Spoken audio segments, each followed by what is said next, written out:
오늘은 사도행전 1장 1절에서 14절까지 말씀입니다. 오늘 9월 첫날 이렇게 함께 모여서 우리가 기도할 수 있다는 것 참 귀하고 감사한 일 같습니다. 이제 우리가 오늘부터는 사도행전 말씀을 보게 되는데요. 사도행전의 저자는 누가입니다. 누가라고 하는 인물이 누가복음과 사도행전을 기록했는데요. 누구를 위해 기록했죠? 1절에 보니까 데오빌로라고 하는 한 관리를 위해서 이 누가복음과 사도행전을 기록합니다. 누가복음과 사도행전을 읽으면서 참 놀라운 것은 한 사람을 위해서 예수님에 대한 이야기, 1절에 보니까 데오빌로여 내가 먼저 쓴 글에는 이 누가복음이죠. 예수님께서 어떻게 행하시고 가르치셔서 이 땅에 오셔서 죽으시고 부활하시기까지 그분의 행적이 무엇인가? 이 복음이잖아요. 예수 그리스도가. 그래서 누가복음이라고 하는 긴 말씀을 통해 예수님이 왜 복음인가를 알려주고 또 그 복음 대신 예수 그리스도를 경험한 그 사도와 수많은 믿음의 사람들이 어떻게 복음을 전하게 되었는가. 그래서 예루살렘에서부터 로마에 이르기까지, 그래서 로마의 관리였던 데오빌로 당신도 이렇게 복음을 듣게 된 것입니다 라고 하는 이 이야기를 써내려 가는데 한 사람을 위해서 이 많은 시간들을 할애하여 기록하였다는 것, 물론 성령의 감동으로 이 일들을 할 수 있었지만 사람이 한 사람을 위해 이렇게 많은 것을 쏟아낼 수 있다는 것 자체가 참 귀한 일인 것 같습니다. 복음을 전하는 일이 무엇인가를 생각해 보면 바로 이와 같다라는 생각이 듭니다. 사도행전이나 고린도후서에 보면 복음 전하는 사도들이 가졌던 마음이 있어요. 우리는 우리를 전파하는 것이 아니라 예수 그리스도를 전파하는 것이다. 이런 복음은 누가 전할 수 있냐면요, 겸손하게 그리스도를 나타내는 사람이 복음을 전할 수 있어요. 어떤 일을 하건 뭘 하건 늘 자기를 드러내고 싶은 사람이 있어요. 그러니까 그것이 커지면 예수님을 전하는 게 아니라 결국은 나를 늘 전하게 되거든요. 우리가 한 사람을 위해서 이만큼 쏟아부을 수 있다고 하는 것은 겸손하게 예수 그리스도를 위해 살고 걸어갈 때 가능한 일이죠. 오늘 이 사도행전을 시작하면서 우리가 예전에 누가복음과 사도행전을 한번 강의를 하며 나눴었는데 데오빌로라고 하는 인물이 누가에는 너무 누가에게는 큰 인물이었죠. 복음을 전하기 위해서.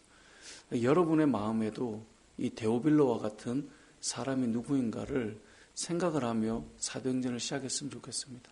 나도 한 사람을 위해서 나를 드러내는 것이 아니라, 나를 세우는 것이 아니라, 내가 주인공이 되는 것이 아니라 예수 그리스도를 드러내고 예수 그리스도를 소개할 수 있는 나에게 데오빌로는 누구인가? 그래서 그 데오빌로를 위해서 이 많은 글들을 쏟아내며 자신이 아닌 그리스도를 드러내는 그 모습처럼 나는 누구를 위해서 이렇게 갈 것인가. 저와 여러분에게 데오빌로라고 하는 한 인물이 세워지며 사도행전이 시작되었으면 좋겠습니다. 오늘 본문을 통해 우리가 기억할 두 번째 메시지는 이 사도행전은 우리가 누구인가라고 하는 정체성을 알려주며 시작합니다.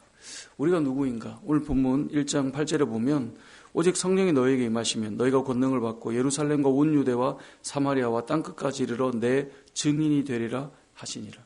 그러니까 우린 누군가라고 묻는다면 우리는 예수 그리스도를 본, 경험한, 믿게 된 증인이라는 것입니다. 그러니까 저와 여러분의 삶은 증인이에요. 증인은 목격자죠. 본 것이 있는 자고 경험한 것이 있는 것이죠. 그것을 이야기하는 거예요. 복음은 막 대단한 것으로 어떤 사람을 미혹하기 위해 말을 현란하게 하고 이런 이야기가 아니에요. 그냥 본 그대로, 여러분 경험한 그대로, 받은 은혜 그대로 이야기하는 거예요. 내가 예수님을 만난 그 은혜를 그대로 소개하는 거예요. 내가 예배를 드리면서 받은 은혜를 그대로 전하는 거예요. 내가 예수님을 만나서 내 인생이 변화된 것이 있다, 그걸 그냥 그대로 전하는 거예요. 없는 것을 만들어낼 것이 없어요. 우리는 증인인 거예요. 저와 여러분은 정체성이 무엇인가? 결국은 증인으로서 살아가는 거예요. 예수님을 전하는 사람으로 살아가는 것입니다. 이것이 우리가 기억해야 될 너무나 중요한 메시지입니다. 우리가 살면서 내가 만나고 경험하고 받은 은혜를 잘 나누어 주는 것, 그것만큼 큰 것이 없어요.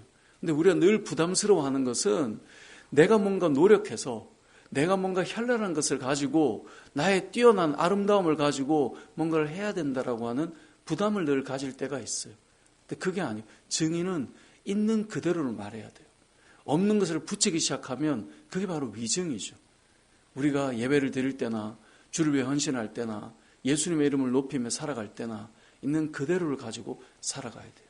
사람들은 이 증인으로 살아가는 것은 사실 쉬운 일인데 뭘 자꾸 덧붙이게 되니까 이 문제가 늘 커지고 문제들이 일어나는 거예요. 있는 그대로로 보면 사실은 너무나 쉽고 아무것도 아닌데 있는 그대로에 뭘 자꾸 내가 힘을 쏟는 거예요. 그러니까 그게 문제가 되죠. 어떤 사건의 문제가 되는 것도 마찬가지예요. 있는 그대로를 그대로 풀어나가면 문제는 쉬워요. 근데 사람들은 항상 자기가 어떤 문제에 뭔가를 하나씩 얹어 나가다 보니까 문제가 일어나는 것이죠. 복음을 전할 때 우리는 증인이다라고 하는 사실을 꼭 기억했으면 좋겠어요. 어제 이제 집에 큰아이와 둘째가 이런저런 이야기를 하는데 이제 앞으로 어떻게 공부해서 대학 갈 건가 뭐 이게 아이들에겐 그게 고민이기도 하니까 둘이 이야기하는데 큰애가 그런 얘기를 둘째한테 해주더라고요. 우리 그리스도인들에게는 이 버프가 있다.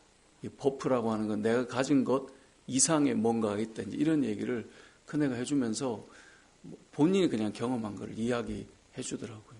이게 뭐 아빠가 해주지 않고 해주니까 사실 되게 고맙던데 믿는 사람은 하나님이 도와주는 거 있는 거 아니냐.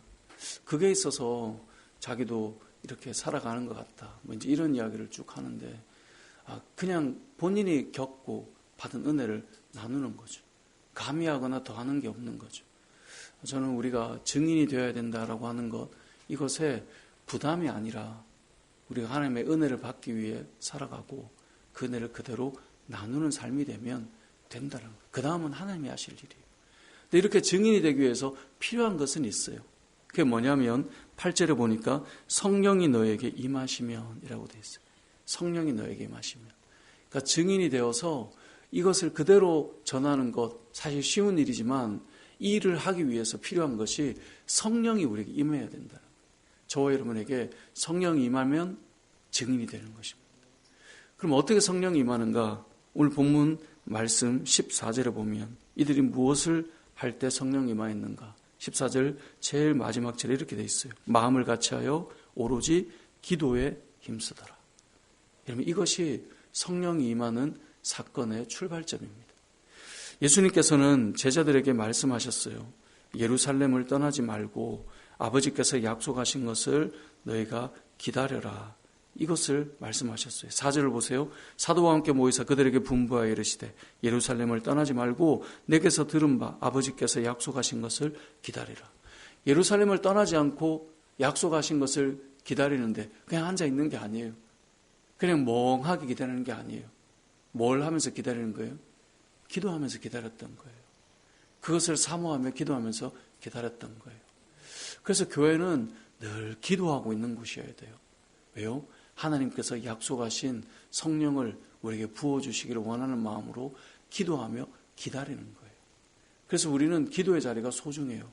왜냐하면 성령이 임하여야 우리에게 능력이 임하기 때문에 오직 성령이 너에게 임하시면 너희가 권능을 받고 예루살렘과 온 유대와 사마리아와 땅끝까지 이르러 내 증인이 되기 때문에. 말씀을 정리하겠습니다. 이 사도행전 말씀을 이제 우리가 이 새벽마다 보게 될 텐데요. 첫 출발은 누가에게는 데오빌로가 있었습니다. 그 한 사람을 위해서 이 많은 글들을 담아서 그 사람에게 보내었습니다. 여러분에게도 데오빌로와 같은 한 사람이 세워져야 할 것입니다. 여러분을 높이기 위해 여러분을 드러내고 여러분을 자랑하는 게 아니라 예수님을 전하기 위한 우리에게 데오빌로가 정해질 때 우리는 그 사람을 위해서 연락도 하고 문자도 하고 기도도 하고 또 식사도 대접하고 시간들을 쓰고 마음을 쓰는 거죠. 그래서 한 사람을 향한 이 누가의 마음으로 살아가는 우리의 삶이 9월부터 시작되었으면 좋겠고요. 또 한 가지는 증인이 되는 것, 그것은 성령이 임하셔야 되는데 여러분 기도하는 가운데 성령이 임하여 우리가 증인이 될 텐데 우리 은혜울림교회가 이 오순절 마가다락방에 기도하는 그들에게 성령이 임하였던 것처럼 우리가 기도할 때 하나님의 영이 부어지는 그런 은혜가 임하고 그래서 증인으로 다 살았으면 좋겠어요. 저와 여러분이 예수님을 전하는 증인으로 사는데 뭔가를 덧붙이는 이야기를 해야, 뭘 말해야 될까가 아니라 여러분 받은 은혜를 그대로 전해줄 수 있는 은혜의 사람들이 되고 그 예수님의 이름을 전하는 증인이 되어서 이 증인이라고 하는 이 단어가 순교자라고 하는 단어로 연결되잖아요. 그래서 우리의 삶이 때로는 내가 죽고 내가 하나님 앞에 드려져서 이 증인의 삶을 살아간다 할지라도 그렇게 예수님의 이름을 드러내고 전파하는 저와 여러분의 삶이 되시길 주님의 이름으로 축복합니다. 아멘.